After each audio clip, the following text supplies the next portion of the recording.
Hey guys, this is Windy Bricks. Today we're going to be looking at one of my personal favorite sets, the Lego Tumbler.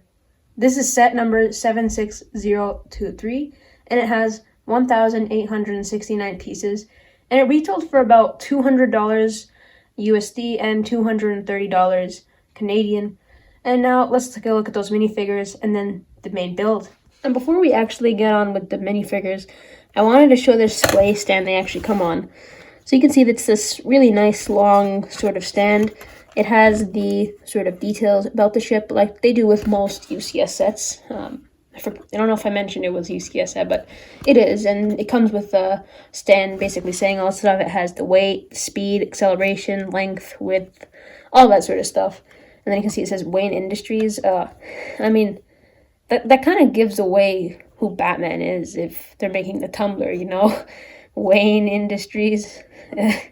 It's a little stupid, but it's okay. It's a toy. No one really cares. You can see in the back, just use those hinge pieces so you can move it like that. Really want to, but it doesn't really make sense. And then you just have these two slots on the sides to put minifigures on. So I want to put Joker on, for example. You can see he looks pretty good on there. Actually, you know what? Let me grab Batman for you too. Yeah, you can see they look pretty good on there. I will say that this gets very dusty very quickly. But yeah, now let's take a look at the minifigures. And here is our first minifigure of the set. This is the Christian Bale iteration of Batman. This is Batman Begins suit because in Dark Knight he actually upgrades to a different suit that makes him more vulnerable to like flames, bullets, combat. Like it's more vulnerable for him to get hurt in that suit compared to this one. This one's more beefy, but he can't move his neck. So the other one's more agile. This one's more protective. I'd rather have a protective suit, but I guess agility is more important for some people. But anyways, like I said, this is his Batman Begins suit. You can see he has a nice long bat emblem on his chest. Nice sort of armor printing. I really like that. I don't know how they did the little creases in between to show like the ribcage armor. I like the belt. You can see the glossiness on it. You can see when I move it, you can like barely see it sort of glowing and flashing. It's a metallic-y bronze kind of look. I like it. And then no arm printing or leg printing, but that was to be expected from a 2014 set. They didn't exactly have that yet. Well, they did, but, it wasn't very common. That sort of printing is expensive. It's not cheap, but neither is producing minifigures, but, they only give you two. But it's still a good set. This, he has his regular Batarang. Not anything really too special about it. If you want it, this is what he looks like with his mask off. And I'm glad it's a different head, and they just didn't use that same face that they used for all the other Batman, because then they're just reusing the same head because it's cheaper. But I'm glad they made an exclusive one to the set. I know this guy goes for a lot on eBay and stuff because he's a lot more expensive, but you can see in a double-sided face. That's nice. This one he looks more angry. This one's more serious. I personally like the more angry one look because it looks like his lips a little up. So it looks like when he's about to beat up Joker in the interrogation room. He looks really mad. He's like, "Where's Rachel? Tell me now!" That really deep voice. I can't do it, but I try. And then you can see if I do this. He has really nice back printing, actually. I'm surprised they do such nice printing for something that's going to be covered by his cape. But like I said, it's unfortunate that they had to do that. Anyway, let's take a look at the only other minifigure of the set. And here is our second minifigure of the set, and really the only other minifigure of the set. This is Heath Ledger Joker. Rest in peace. This is probably a lot of people's favorite Joker in film. Besides Mark Hamill, but he's more known for Luke Skywalker. But he's more of a voice over, but instead of actual playing the character. But anyway, this is a really good looking figure. He has leg printing, no arm printing, but that's fine. I really like the torso and leg printing because if you look, it actually connects all the way to make it look like a jacket, and I like that. It's continuity. And then you can see here, he has this nice green vest underneath. That's the one he wears when he's being interrogated by Batman. And then you can see another shirt under there. I don't know how he doesn't get hot in all this clothing. He has these nice blue gloves. Not sure how common that is, but I like it. And then you can see he has this face where he looks really, he has a really weird looking smile. And this one, he just looks kind of confused. But I like this one better because this one looks like what he looks like throughout the movie, his sinister, evil smile. But yeah, like I said, I like it. Not really much else to say about him besides he does have back printing. Very minor details. Looks like something you could do with the Sharpie. Just some crinkles in the back. Not much else. Now let's get on with the main reason why you're watching this video. And here it is. Look at the beauty. This is the Tumbler, the main reason why probably a lot of you are watching the set, but the minifigures are also pretty desirable. But anyway, this is humongous. Like, look at this thing. Like, if I turn it to the side, like, look at my hand size compared to this. This is like, and I have pretty long fingers. This is humongous. Like, it would take like 3 hands to fit the width or the length of the set. It's just enormous, and it has so much detail on it. It's insane. But I guess since we're here, we'll start with the front. I will say, kind of complaint I have about this is if you're gonna build this set, you may want to sort of take it off shelf and move it around a lot, because I left mine on shelf for a long time and the wheels got deflated. I don't really know if you can do anything about it, but you can see the way it rolls, not really meant to be rolled because it's a UCS set, but it doesn't work very well. It's very deflated. But anyway, you can see just some lights here, the nice sort of windshield piece. And you can see that this it's a windshield wiper. And also, I think another thing I'll say about this set that I have a complaint with is it's a dust magnet. Dust will go everywhere. And especially since there are a lot of tiny flaps that come off easily, the dust gets in there and it's really annoying to clean off. I had to use a full can of compressed air to get all the dust off. Like, that's insane. Like, that's supposed to go for at least 5 sets. Yet I had to use this on this one set.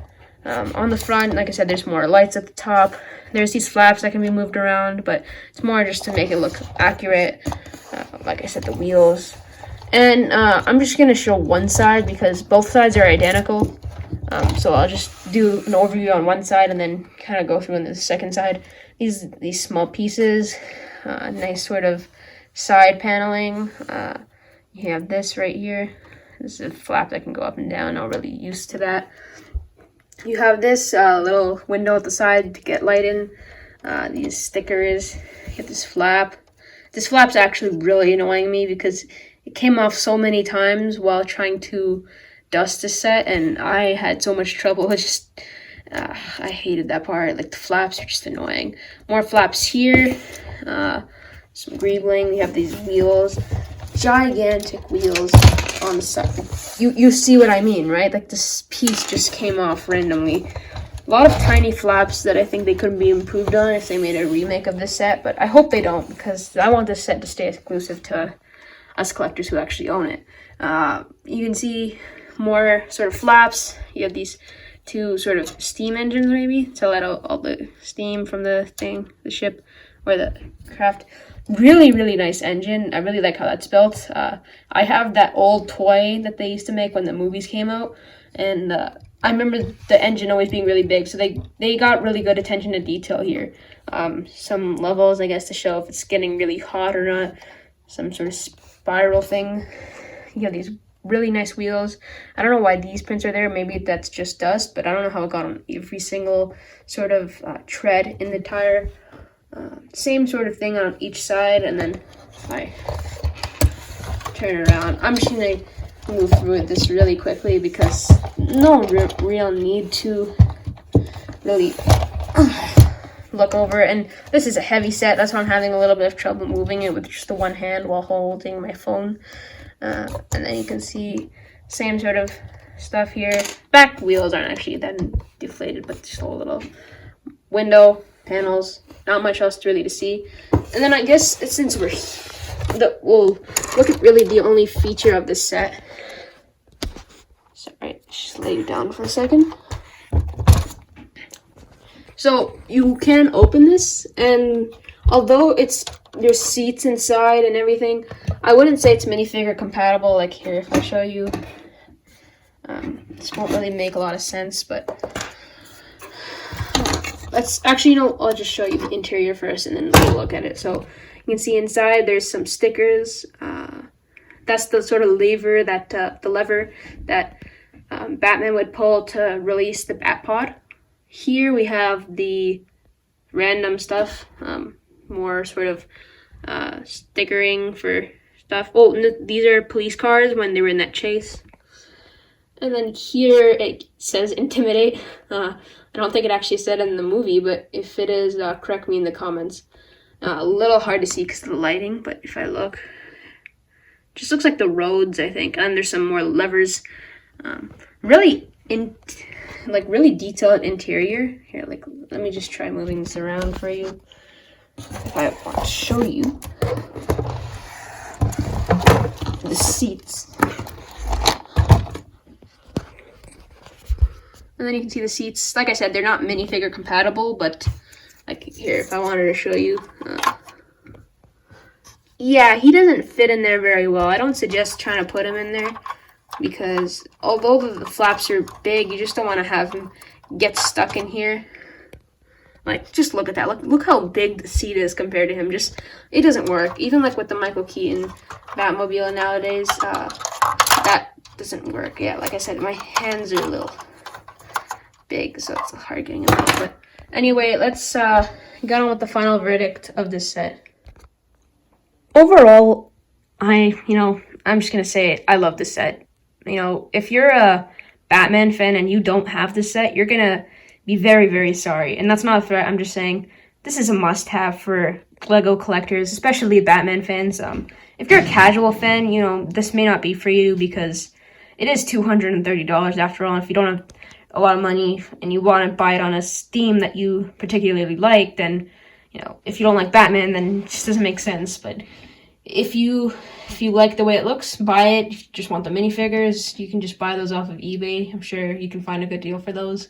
But like I said, overall, this is an amazing set. The cons, the flaps are really flimsy. A lot of pieces just come off. It's a dust magnet. The dust magnet part's not really part of it, though. It's not really its fault. It's just the panels. And then, besides that, this is a really good set. I mean, I'm going to give it a 10 out of 10. Like, this is amazing. For all you Christian Bale fans or just Dark Knight fans in general, you're going to want this set. This is just it's going to be harder to get now because off the market. It's not on Lego anymore because it's a retired product. But if you can find it, not too expensive, because you don't want to pay like $1,000 for this. That's insane. But if you can find a good deal for it, I recommend you'll enjoy this set. I really enjoy it. That's my opinion. I really like the set, guys. Thanks for watching, and I'll see you guys in the next video. Please don't forget to like and subscribe, and I see you guys later. Bye.